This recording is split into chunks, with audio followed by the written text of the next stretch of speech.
Hello guys, welcome you all back to my channel. இன்னைக்கு நம்ம வீடியோல புது ரெசிபியோட வந்தவங்கள பார்க்குறேன். உடைச்சு ஊத்துன முட்டை குழம்பு. இதை எப்படி செய்யலாம்னு பார்க்கலாம் வாங்க. ஒரு வாணலியை வச்சு 2 ஸ்பூன் அளவுக்கு நல்லெண்ணெய் இல்லைன்னா கடலெண்ணெய் ஏதாவது ஊற்றிக்கோங்க. அதுக்கு 2 இலை, 2 கிராம்பு, ஒரு சின்ன துண்டு அளவுக்கு பட்டை, ஒரு ஏலக்காய், அதுக்கப்புறம் ஒரு ஸ்டார் பூ அதை பிச்சு போட்டுக்கோங்க. இது நான் ஒரு 4 பேர் சாப்பிட்ற அளவுக்கு 5 முட்டை ஊற்றி பண்ண போகிறேன். இதிலே உங்களுக்கு நிறைய வேணும் அப்படின்னா இதோட அளவை அப்படியே டபுள் பண்ணிக்கோங்க. அதுக்கப்புறமா பெரிய வெங்காயத்தில் ஒரு வெங்காயமும் சின்ன வெங்காயத்தில் ஒரு 10 சின்ன வெங்காயத்தை அரைச்சி பேஸ்ட் மாதிரி சேர்த்துருக்கேன். இந்த சின்ன வெங்காய பேஸ்ட் நல்ல எசன்ஸ் நல்ல டேஸ்ட் கொடுக்கும். ஸோ அடுத்து ஒரு சின்ன நெல்லிக்காய் அளவுக்கு இஞ்சி பூண்டு பேஸ்ட் போட்டுக்கோங்க. இதையும் நம்ம வெங்காயம் போடும்போதே போட்டிங்க அப்படின்னா அது நல்லா வெந்து அந்த ஸ்மெல்லு நல்லாயிருக்கும்.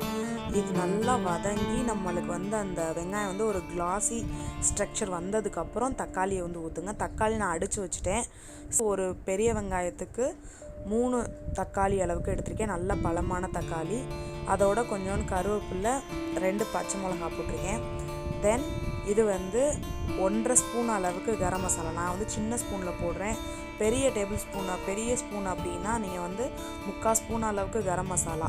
எவ்வளோ கரம் மசாலா போடுறீங்களோ அதுக்கு டபுள் மடங்கு நம்ம மல்லித்தூள் போடணும். இந்த மாதிரி மசாலாவை தனியாக எடுத்து வச்சுட்டு போட்டிங்க அப்படின்னா அளவு மாறாமல் போடுறதுக்கு பிகினர்ஸ்க்கெலாம் ரொம்ப ஹெல்ப்ஃபுல்லாக இருக்கும்.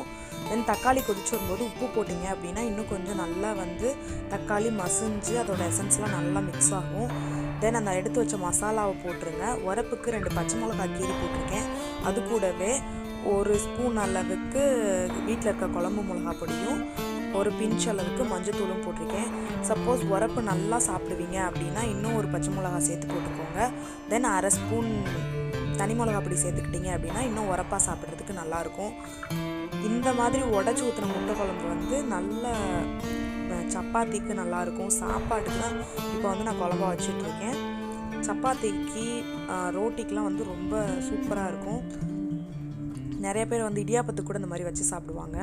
தென் நம்ம அரைக்கிற பொருள் தேங்காய், சோம்பு, கசகசா, அதுக்கப்புறம் ஒரு 3 பல் அளவுக்கு வெள்ளைப்பூடு, கொஞ்சோண்டு முந்திரி பருப்பு போட்டுக்கோங்க. முந்திரி பருப்பு ஊற வச்சு போட்டால் நல்லது. நான் ஊற வைக்க மறந்துட்டேன், அதனால் அப்படியே போட்டிருக்கேன். இது நல்லா தண்ணி விட்டு நல்லா மாவாக அரைச்சி எடுத்துக்கோங்க. இப்போ இதை ஊற்றி தண்ணி நிறைய ஊற்றாமல் நல்லா கொதிக்க விடுங்க. கொதிக்க விட்டுட்டு நல்லா கொதித்து வந்ததுக்கப்புறமா கொஞ்சம் உங்களுக்கு தேவையான அளவுக்கு தண்ணி ஊற்றிக்கோங்க. அதே மாதிரி உடச்சி ஊற்றுற முட்டை குழம்பு எப்பயுமே நல்லா தண்ணியாக வைக்கணும். ஏன்னா முட்டையை நீங்கள் உடச்சி ஊற்றினோடனே அந்த ஈரப்பதத்தை ஃபுல்லாக முட்டை உறிஞ்சிக்கிறோம். அதனால் கொஞ்சம் தண்ணியாகவே வைங்க. தென் இன்னொரு டிப்ஸ் என்னென்னா, ஒரு கிண்ணத்தில் முட்டையை உடச்சி ஊற்றிட்டு அப்புறமா குழம்புல மெதுவாக ஒன்றா ஊற்றுங்க. கொஞ்சம் ஒரு 1 மினிட் விட்டு ஊற்றுனீங்கன்னா ஒரு முட்டையோடு இன்னொரு முட்டை சேராமல் நல்லா முழுசாகவே இருக்கும். நல்லாவும் வெந்தும் வரும்.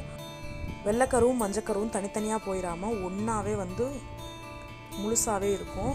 இதை நல்லா கொதிக்க விட்டு முட்டை வெந்தோடனே அடுப்பு ஆஃப் பண்ணிடுங்க. இப்போ நம்ம முட்டை நல்லா வந்துருச்சு. இதே மாதிரி நீங்களும் ட்ரை பண்ணி பார்த்துட்டு எப்படி இருக்குன்னு சொல்லுங்கள். தேங்க்யூ.